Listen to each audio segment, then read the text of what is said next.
గురునాథం గారు ఏంటి ఎక్కడ చూసినా రప్ప అంటున్నారు. తెలంగాణలో కావచ్చు, ఇటు ఆంధ్రాలో కావచ్చు. రఫా అయిందా? నీ తిన్న కుదిరిందా జగన్మోహన్ రెడ్డి? రఫా ఏంది నువ్వు అసలు? రఫా జగన్మోహన్ రెడ్డి నోట్లో ఆ భాష రావచ్చా? అది ఈ రోజున ట్రెండ్గా మారింది.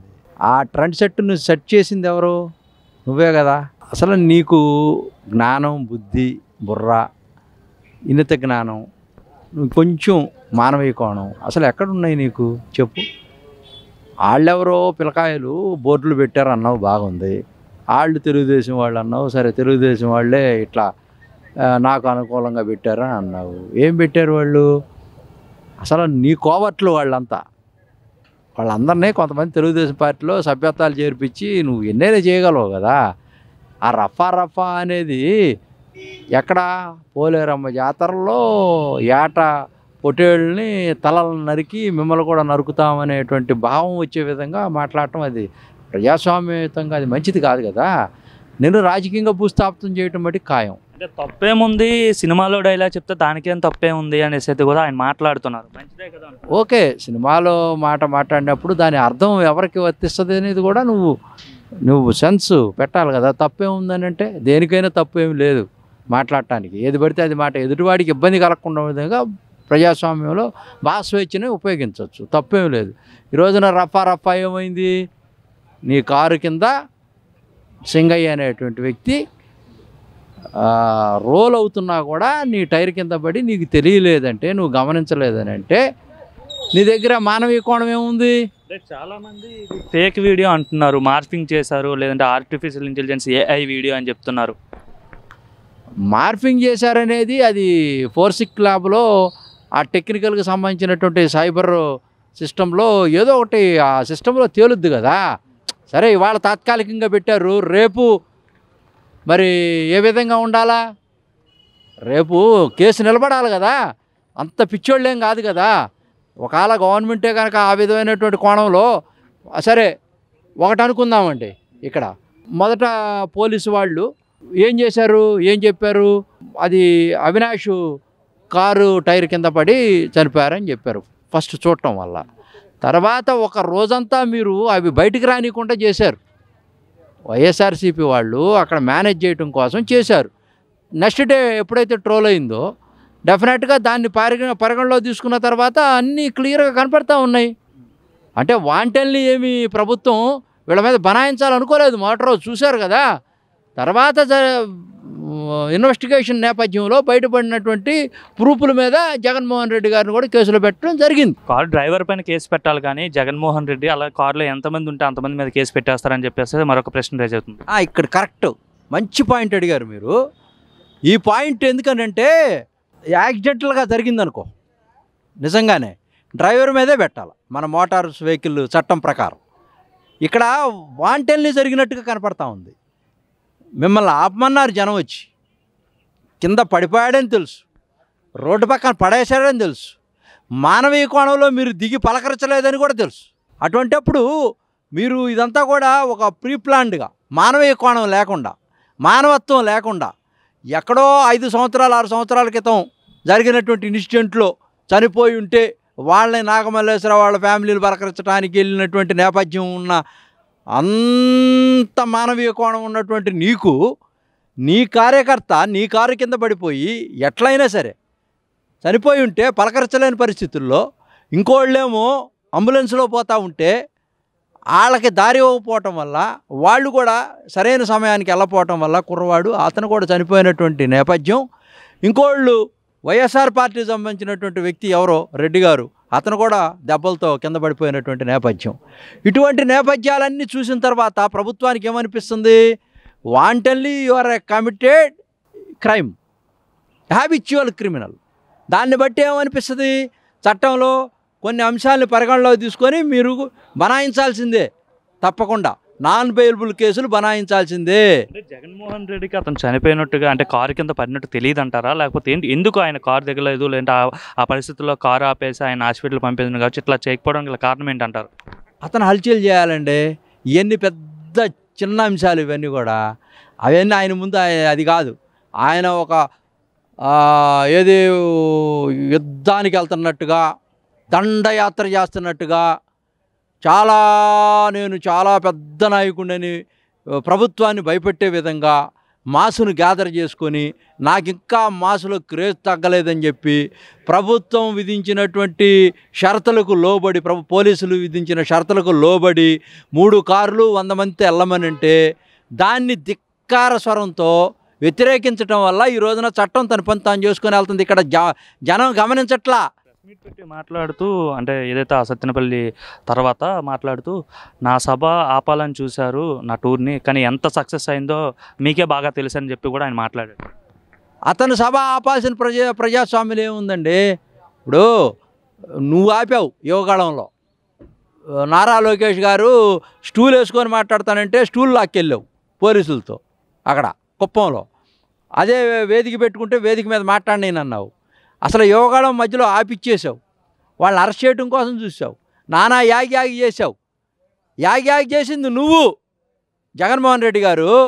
ఇప్పుడు ప్రజాస్వామ్యంలో ఇప్పుడు నువ్వు 7-8 మీటింగులకు వెళ్ళావు. నువ్వు దొంగలు పలకరించడానికి వెళ్తున్నావు, రౌడీలు పలకరించడానికి వెళ్తున్నావు, రేపు చేసిన వాళ్ళు పలకరించడానికి వెళ్తున్నావు, మర్డర్లు చేసిన వాళ్ళు పలకరించడానికి వెళ్తున్నావు. అంటే దీని యొక్క ఉద్దేశం ఏంటి? ప్రజాస్వామ్యంలో వీళ్ళందరినీ కూడా నువ్వు రౌడీ మూకల్ని, ఈ బెగ్గరగాళ్ళని, ఈ యొక్క సాంఘిక అరాచక శక్తుల్ని నువ్వు ప్రోత్సహిస్తావని అన్నమాట.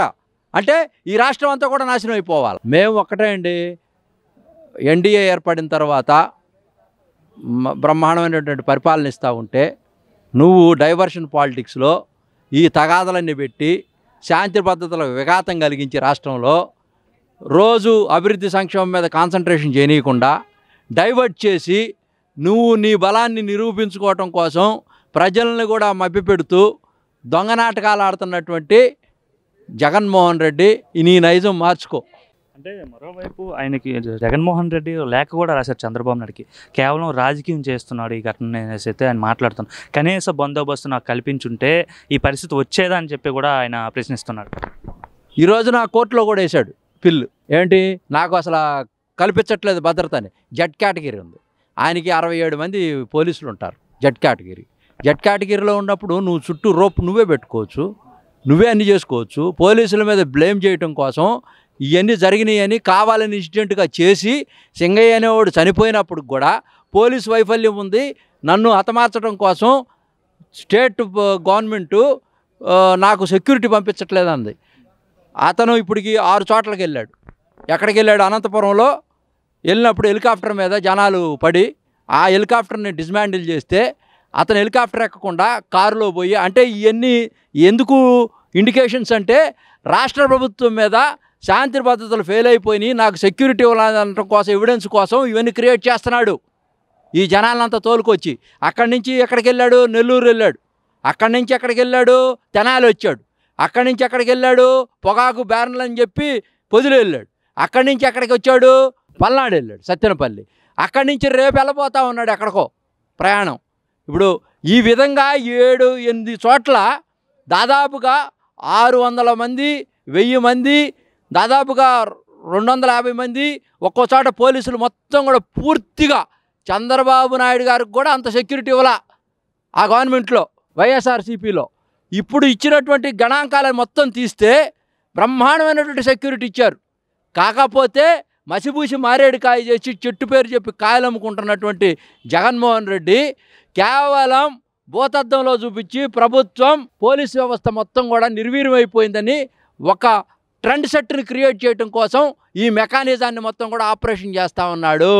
ఇది చాలా తెలివిగా పాజిటివ్గా వైబ్రేషన్స్ ఇచ్చి ప్రజల్లోకి తీసుకెళ్ళి ప్రభుత్వం మీద నెగిటివ్గా తీసుకెళ్ళి ఇతను చాలా మంచివాడని చెప్పడం కోసం చెప్పినట్టు చెప్పక ఇవన్నీ చేస్తూ ఉన్నాడు. ఆయన పదవుల కోసం తను అన్యాక్రాంతం అయిపోయి పదవులకి కోసం కాళ్ళ మీద పడి జీవితం మొత్తం కూడా పదవే పరమావధిగా ప్రజల యొక్క సంక్షేమ అభివృద్ధి కార్యక్రమాలు కాకుండా చంద్రబాబు నాయుడు గారిని అడ్డుకొని, కూటాన్ని అడ్డుకొని చెడ్డ పేరు తెచ్చే విధంగా ప్రయత్నాలు చేస్తున్నాడే తప్పించి దీంట్లో డొల్లతనం ఉంది, దీంట్లో రాజకీయ కోణం ఉంది. దీంట్లో నువ్వు ఓదార్పు యాత్రలు చేస్తున్నావు చూసావా? మీ తండ్రి గారు చనిపోయిన మరుసటి రోజు నుంచే నువ్వు ఓదార్పు యాత్రలు స్టార్ట్ చేసావు. అసలు నీ రాజకీయ నేపథ్యమే శవాల మీద నుంచి స్టార్ట్ అయింది.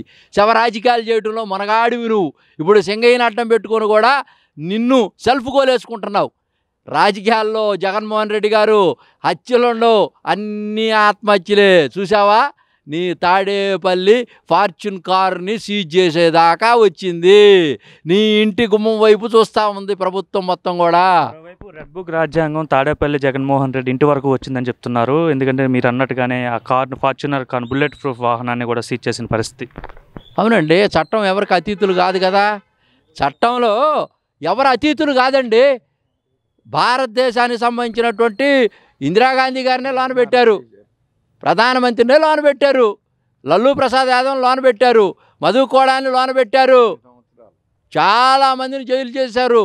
అవినీతి ఉంటే తప్పకుండా దాని మీద నిఘా వేసి సిట్టోళ్ళు తేల్చిన నేపథ్యంలో తప్పకుండా నువ్వు అదొకటే కాదు, ముడుపులు ఇప్పుడు మన దీంట్లో సారాయి ముడుపుల్లో కూడా, బ్రాంతి ముడుపుల్లో కూడా నీ వైపే చూస్తుంది, తాడేపల్లి వైపే చూస్తూ ఉంది.